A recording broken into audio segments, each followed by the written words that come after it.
يا رحيم. Bismillah ar-Rahman ar-Rahim. Assalamu alaikum. Welcome back. It is exactly 8:40 a.m. South African time. We cross over now to Afghanistan and we're speaking with news reporter at Shamshad TV, that is Sial Yousofi, and we're going to be looking at the situation in this Women's Month on the issue of the women in Afghanistan. We also understand that days after the Taliban administration in Afghanistan announced in July of this year that all women's beauty salons must be closed within a month, videos on social media showed groups of women protesting on the streets in Kabul as well as in their homes, with many holding signs that read, "Bread, justice, and work." Salam alaikum to you, brother Sial Yousofi. Welcome to the program. Walaikum salam. Thank you for having me. Let me correct you for some introduction. I was in Shamshad TV, but I'm now in TOLOnews. So I'm working with TOLOnews for now. As you to say that in July recently, the women are banned from going to beauty parlor or working in beauty salons, and they are now they transferred or they bring their beauty salons to homes or to their houses. They are working from their homes and for beauty salons. Let me do that. Let me have a picture of the big picture of women's rights or women's works or women's situation in last 2 years of Islamic Emirate or Taliban government. At the first time, they were banned from education. Up to sixth grade. After that, they were banned from working in governmental or non-governmental offices or in institutions.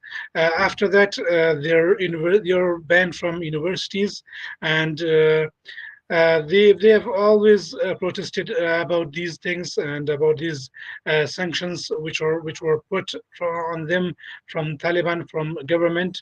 They have protested many times, and they were not allowed to protest also. And they have faced with aerial firings, waters, and different kind of things where they were banning from the protesting, from chanting for their rights. So these are things which are happening to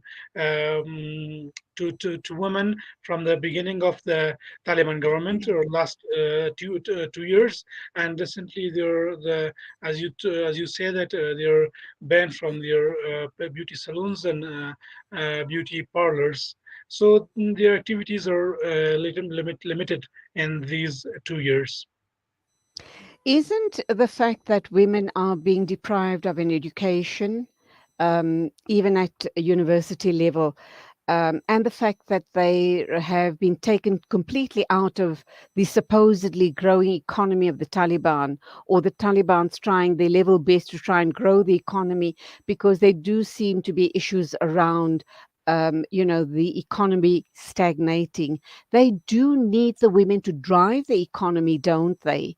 They do need the expertise and the intelligence of the women to allow the women to be educated, to allow the women to go to universities, to allow female doctors, scientists, teachers, etc., etc., etc. Are they not damaging the country and the people more by this total ban of women in public life? We are talking about these issues since 2 years.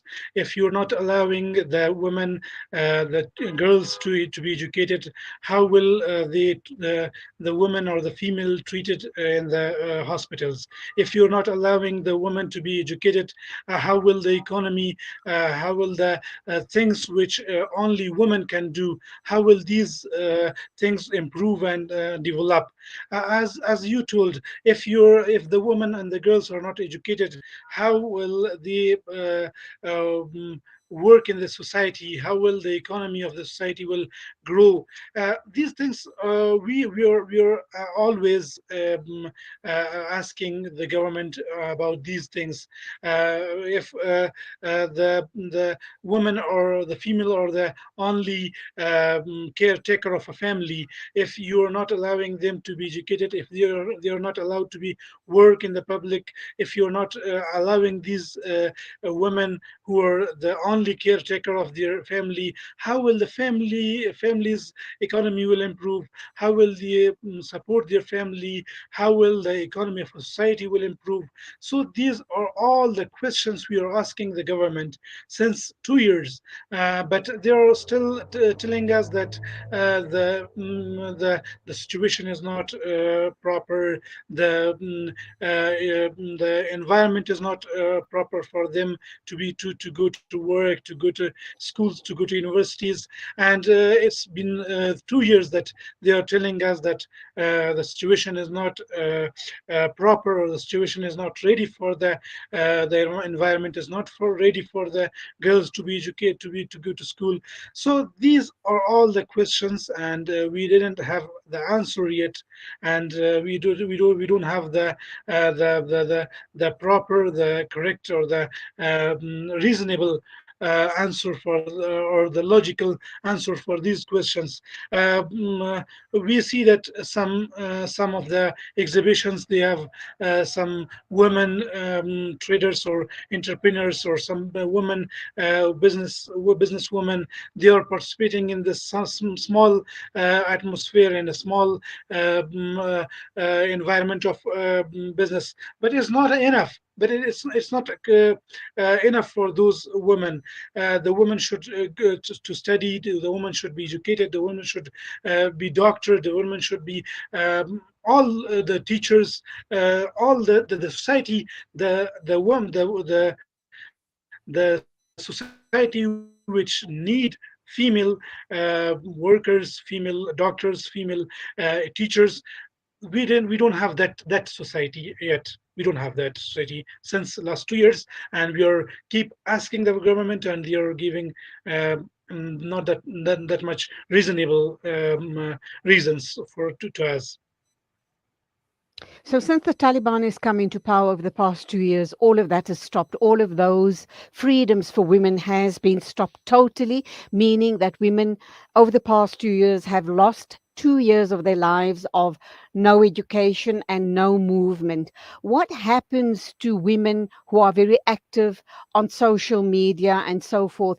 And you yourself sound like an activist when you raise your voice in support of women being allowed access to education and other societal issues. Are you being harassed by the authorities? And women who have very loud voices, are they being imprisoned, or are they just being ignored by the Taliban? What does their futures look like?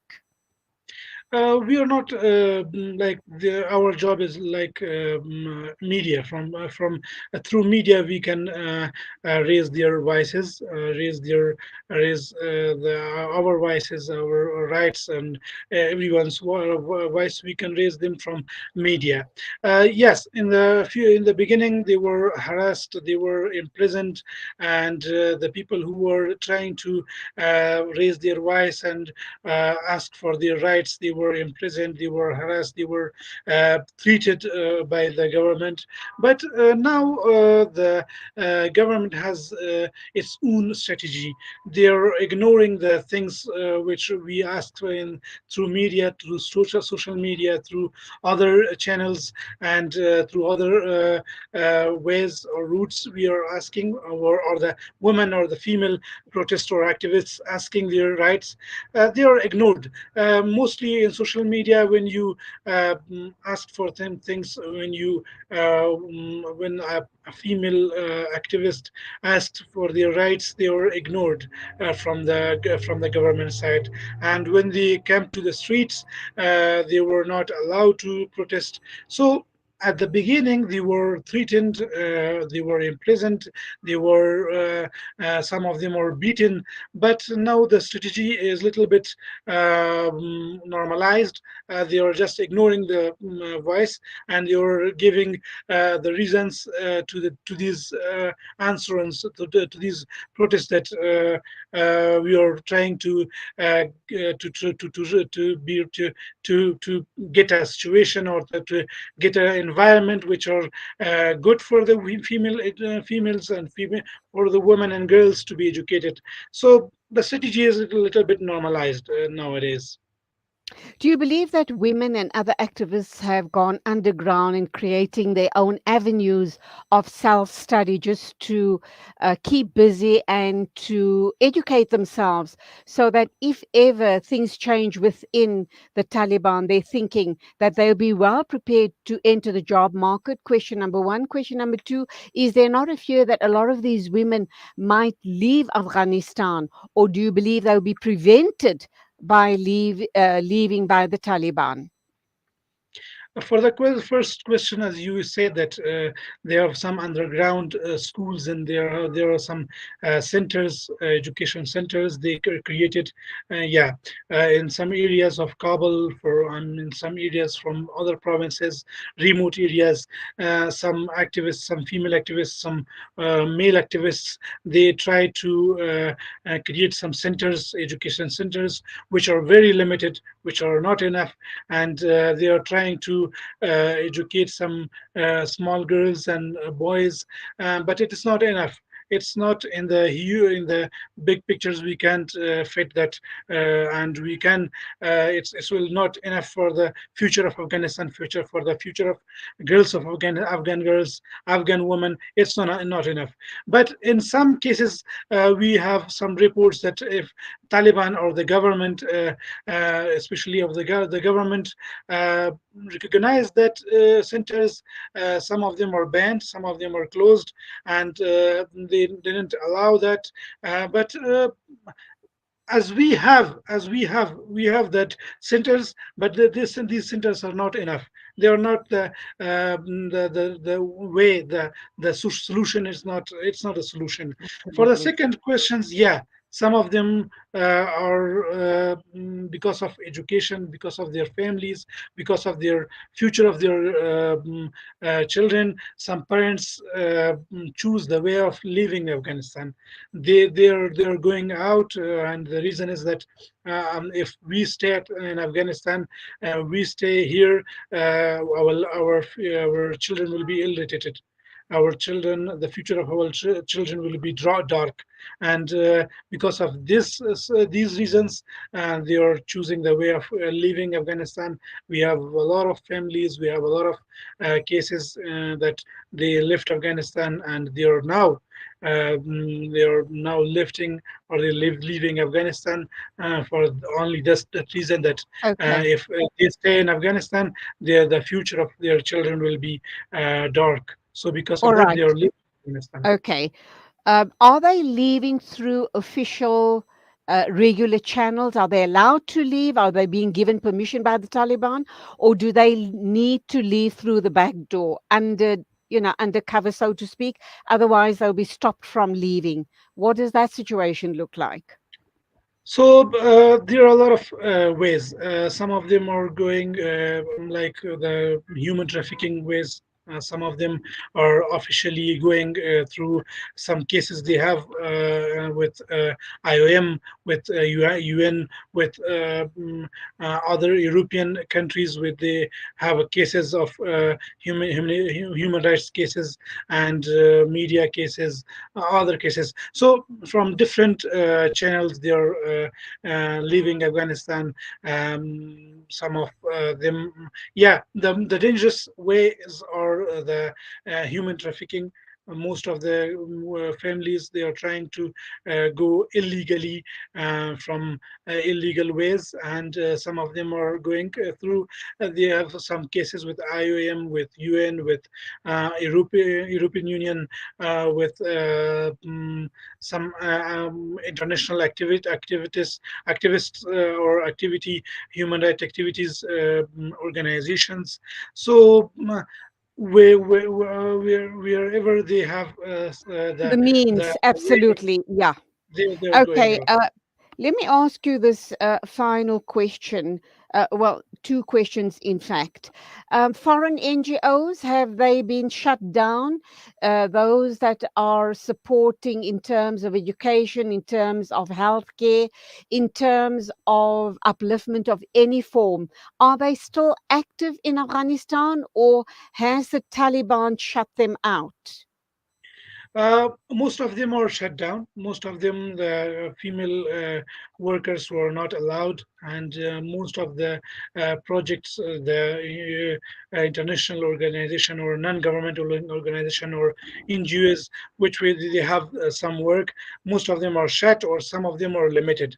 In remote areas, they are working in some provinces which are not, which are very limited, and in the capital Kabul, most of the organizations are working, but their works, their officials or their employees are working through homework, or they are the female workers which are um, working in these organizations. They are not allowed to go to the offices. Some of them are working from home, and some of them are have to lift their jobs.